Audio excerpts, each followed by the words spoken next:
Haven't voted for a while?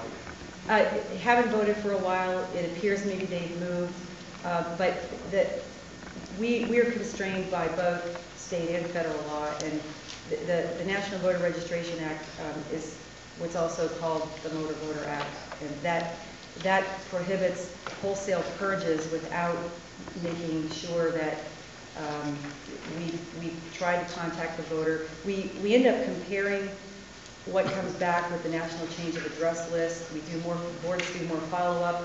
If the boards find that someone has moved from county A to county B, we tell the board, send us that name.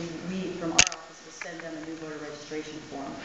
We've been doing that sort of thing, but the issue is that when you get a confirmation notice that indicates that the person may have moved, the federal law says we cannot purge their names until 2 federal elections have passed or they have undertaken no election activity.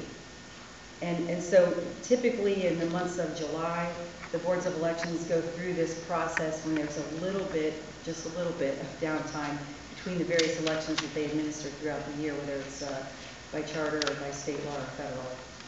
So it's interesting because under the NVRA, a person, and this is federal law, we have no choice over this, a person in the most extreme scenario could actually be on the rolls for 11 years without voting.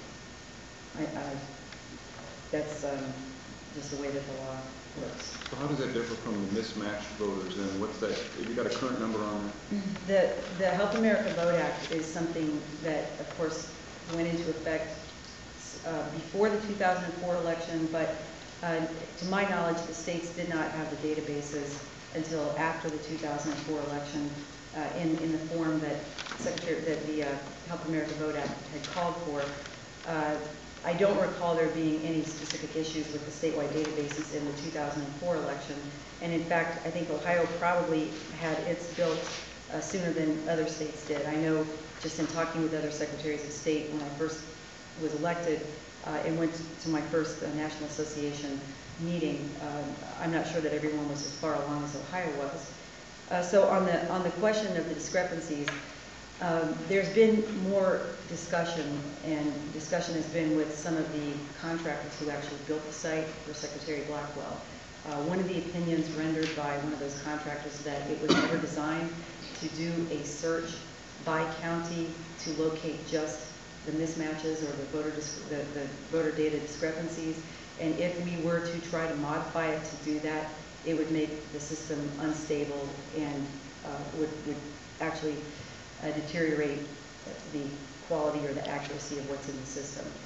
From what we can tell with our discussions that we've had with the Bureau of Motor Vehicles and the way this has been set up and the way that its system was set up by the last administration to do its checks against the Social Security Administration database, most likely we are going to have to scrap it and start over.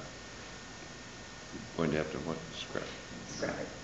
It's a technical term for that. The entire statewide voter registration database? Well, in terms of the data's there, and you don't lose the data.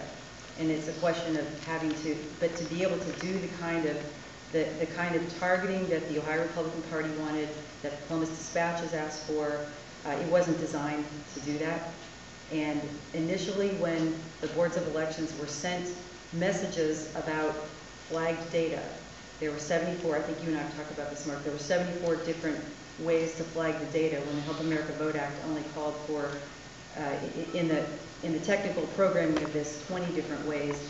And so when we did try to comply with the last minute request of the Republican Party, which was about a month before the election, what we tried to do was to actually lift that data. They only wanted from January 1st of this year to the present. I'm not really sure why they didn't want 2007 or 2006 because nothing had really changed in how the data was being processed, how it was being flagged, but they only wanted these new registrants.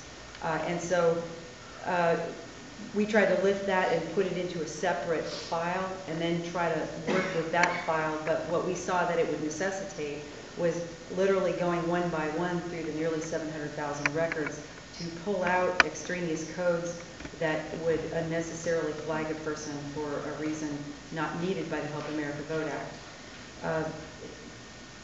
It's unfortunate the philosophy of the last administration was to do a lot more outsourcing for the essential functions of the office.